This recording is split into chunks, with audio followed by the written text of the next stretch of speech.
बच्चों द्वारा वहाँ के जो सवर्ण समाज के छात्रावास है उसके द्वारा चंदा मांगा जाता है। सरस्वती पूजा के चंदा को लेकर के 100 रुपया वो चंदा दिया और उस चंदा 100 रुपया देने के क्रम में कहता है कि नहीं हमको 500 चाहिए। तो लड़का ने विरोध किया कि मेरे पास नहीं है, मैं 500 नहीं दे सकता हूँ। और लड़का कहता है कि मैं हॉस्टल से हूँ। तो बोला किस हॉस्टल से? अम्बेडकर छात्रावास से, ठक्कर बापा। उस बात से मारा गया, इस बात से कि भाई तुम दलित हो और तुम इतने कड़े शब्द में नहीं बोल सकते हो। 30 तारीख के सुबह में आकर के 1 दर्जन राउंड गोली फायरिंग करता है और पूरा हॉस्टल में दहशत का माहौल बना दिया। हमारे हॉस्टल के लड़कों को मारा गया है और बुरी तरह से घायल है। किसी का सर फटा हुआ है, किसी का नाक कटा हुआ है, किसी के कमर पे रड से प्रहार किया गया है। हमारे बच्चों के साथ हॉस्टल और जाति देख करके मारना, याद रखना तुम जिस तरह से वो वक्त था कि तुमने ऐसा किया, लेकिन अब दलित मूंछ भी रखेगा, घोड़ी पे भी चढ़ेगा और तुम्हारी अब औकात नहीं है कि तुम किसी तरह से हमारे समाज के साथ शोषण कर सकते हो। धन का बढ़ा व्यक्ति ठीक है, लेकिन मन का बढ़ा व्यक्ति बिल्कुल बर्दाश्त नहीं करेंगे हम लोग। वो वक्त गया जो तुम्हारे बाप दादाओं ने जो अत्याचार शोषण किया था। अब हम लोग भीम आर्मी के लोग हैं, ये नीला गमछा वाले लोग हैं। जय भीम, नवोदय में राजकुमार और आप देख रहे हैं द एक्टिविस्ट। देखिए इस वक्त की सबसे बड़ी खबर है ये है कि कांग्रेस के सांसद जो सासाराम से आते हैं उन पर जानलेवा हमला कर दिया गया है, माथा फट गया है और हॉस्पिटल में भर्ती है। वहीं एक घटना और बता दें कि गोपाल रविदास जो फुलवाड़ी से विधायक है उनको स्कूल का उद्घाटन नहीं करने दिया गया 26 जनवरी को। और एक घटना और आ रही है मुजफ्फरपुर से कि छात्रों को पीटा जा रहा है और मारा जा रहा है उनको मनुवादियों के द्वारा। हमारे साथ उपाध्यक्ष भीम आर्मी से हैं मुजफ्फरपुर के संतोष, डॉक्टर संतोष से इनसे बात करेंगे। अम्बेडकर छात्रावास में जो बच्चों के साथ मारपीट हुई है, इसका क्या पूरा मामला है, बताइए सर। देखिए, जैसा आपको बता दें, सबसे पहले द एक्टिविस्ट को बहुत बहुत धन्यवाद। आप हमारे समाज का रीढ़ है। और जैसा कि 27 जनवरी को स्टूडेंट जाते हैं आपको एग्ज़ाम देने, एग्ज़ाम से लौटने के क्रम में होता क्या है कि वहाँ पे बच्चों द्वारा वहाँ के जो सवर्ण समाज के छात्रावास है उसके द्वारा चंदा मांगा जाता है। स्वेच्छा से अम्बेडकर छात्रावास के किस बात का चंदा? सरस्वती पूजा के चंदा को लेकर के हर साल ये 26 जनवरी में इस तरह का घटनाएं घटती है। तो आपको बता दें कि ये 100 रुपया वो चंदा दिया और उस चंदा 100 रुपया देने के क्रम में कहता है कि नहीं हमको 500 चाहिए। तो लड़का ने विरोध किया कि मेरे पास नहीं है, मैं 500 नहीं दे सकता हूँ। उस दरमियान वो और लड़का कहता है कि मैं हॉस्टल से हूँ। तो बोला किस हॉस्टल से? अम्बेडकर छात्रावास से, ठक्कर बापा। उस बात से मारा गया, इस बात से कि भाई तुम दलित हो और तुम इतने कड़े शब्द में नहीं बोल सकते हो। तो इस बात पे दोनों तरफ से झड़प होती है। तो इधर के 2 बच्चे को मारा जाता है। उसके बाद में हॉस्टल में खबर होती है, लड़के जाते हैं, दोनों तरफ से झड़प होती है। उसके बाद में एफआईआर होता है। एफआईआर होने के बाद आपको 30 तारीख के सुबह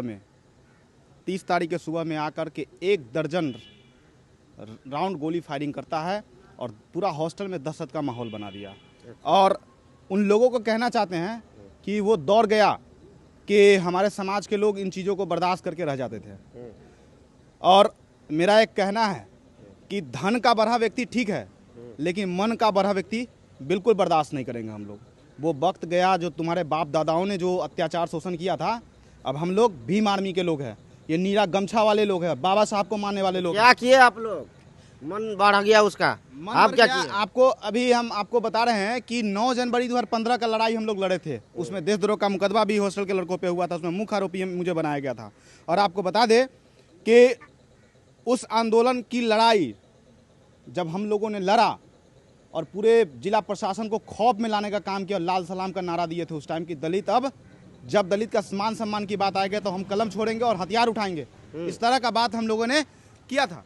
ये बताइए ना भैया कि एफआईआर हुई आप पर, हॉस्टल में फायरिंग भी हुई, गिरफ्तारी हुई कि नहीं हुई? बिल्कुल, एसएसपी महोदय ने खुद इसका संज्ञान लिया है और दो लड़कों का गिरफ्तारी हुआ है और बहुत जल्द सीसीटीवी फुटेज में आ गया है सब कुछ।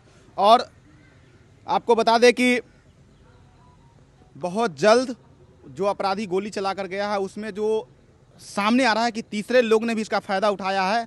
जल्द से जल्द उस अपराधी को गिरफ्तार किया जाएगा। नहीं तो हमारे भीम आर्मी के प्रदेश अध्यक्ष जी ने और हमने खुद इसका आह्वान किया है कि अगर अपराधी को सजा नहीं मिलता है, गिरफ्तारी नहीं होता है, तो हम लोग आंदोलन करने के लिए तैयार है। कहाँ आंदोलन कीजिएगा? मुजफ्फरपुर। अच्छा, जो गोली वोली चली, मारपीट भी हुई, कोई घायल भी हुए, ऐसा कुछ? बिल्कुल हुआ है। हमारे हॉस्टल के लड़कों को मारा गया है और बुरी तरह से घायल है। किसी का सर फटा हुआ है, किसी का नाक कटा हुआ है, किसी के कमर पे रड से प्रहार किया गया है। हमारे बच्चों के साथ हॉस्टल और जाति देख करके मारना, याद रखना तुम जिस तरह से वो वक्त था कि तुमने ऐसा किया, लेकिन अब दलित मूंछ भी रखेगा, घोड़ी पे भी चढ़ेगा और तुम्हारी अब औकात नहीं है कि तुम किसी तरह से हमारे समाज के साथ शोषण कर सकते हो। और बता दे कि उस हॉस्टल का स्थिति बता दे कि उस हॉस्टल के चारों साइड से वही सवर्ण समाज के लोग हैं। 32 को दांत के बीच में एक जीभ है, लेकिन फिर भी हमारे समाज के लोग दूर दराज से तिरहुत क्षेत्र के सभी बच्चे आते हैं। आपके पॉलिटेक्निक के बच्चे रहते हैं, औरंगाबाद जहानाबाद के बच्चे आके पढ़ते हैं वहाँ पे। तो आपको हम कह सकते हैं कि बिहार का प्रतिनिधित्व करता है वहाँ पे, गरीब बच्चा जाकर के अपने दलित समाज के बच्चे पढ़ते हैं। लेकिन अब देख रहा है लोग कि ये लोग पढ़ करके ही आगे बढ़ रहा है, जिस वजह से इसको हम किसी तरह करके हम उत्पाद मचाएं, इसको अपराधी बनाने का कोशिश करें। लेकिन आपको बता दे कि हमारे समाज का लोग अपराधी नहीं बनेगा, किसी कीमत पे अपराधी नहीं बनेगा। और पढ़ करके ही बाबा साहब के जैसे हम हक हुकूक की लड़ाई लड़ेंगे और समाज की रक्षा करेंगे। अच्छा ये बताइए, चंदा जो मांगा गया तो चंदा स्वेच्छा से दिया जाता है, मतलब 500 जबरदस्ती कहेगा कि 5,000 दीजिए, 10,000 दीजिए, तो स्वेच्छा के ऊपर है, तो नहीं दिया इसलिए मारा गया। इसीलिए तो बोल रहे हैं कि धन का भरा व्यक्ति ठीक है, मन का भरा नहीं। तो बिल्कुल नहीं, चंदा हम क्यों देंगे? हम बाबा साहब अम्बेडकर को मानने वाले लोग हैं, हम क्यों चंदा देंगे? हम तो भीख नहीं मांगते किसी के पास। हम अपने पूर्वज हमारे रहवर हम जयंती मनाते हैं, हम अपनों से मांगते हैं। तुम में इतनी कुवत है, तुम में इतनी श्रद्धा है, तो तुम अपने बदौलत करो। तुम हमारे समाज के लोगों को चंदा मांगोगे और नहीं देगा तो तुम गाली दोगे। एक तरफ तुम कहोगे कि हिंदू है, किस बात का हिंदू? हमारे हक अधिकार की बात आता है तो उस समय तुम दलित बना देते हो। हैं? ये बर्दाश्त बिल्कुल नहीं करेंगे दोहरी नीति। बात आती है तो हिंदू बना देते हैं। बिल्कुल, धर्म के नाम पर हिंदू, अधिकार के नाम पर दलित। अभी कुंभ में जाने के लिए हिंदू बना देंगे। अरे कुंभ छोड़िए ना, ये सब हम लोग के लिए कुछ नहीं है। ये सब के सब ये समझ सकते हैं कि मानसिक गुलाम बनाने का एक प्रक्रिया। ठीक है, तो उनका मनोबल तोड़ने के लिए आप क्या कर रहे हैं आप लोग? जैसा कि आपको बता दे कि आप पेपर का कटिंग देख सकते हैं, इसमें हमने वो लड़ाई लड़ा है।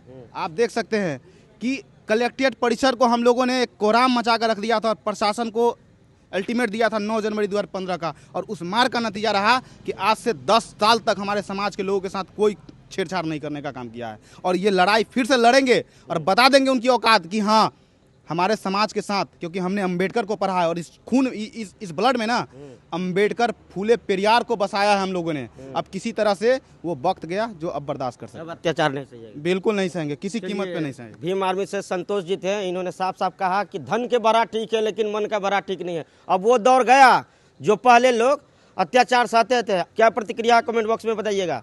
वीडियो फेसबुक पर देखते हैं शेयर कीजिए, यूट्यूब पर देखते हैं सब्सक्राइब कीजिए। धन्यवाद।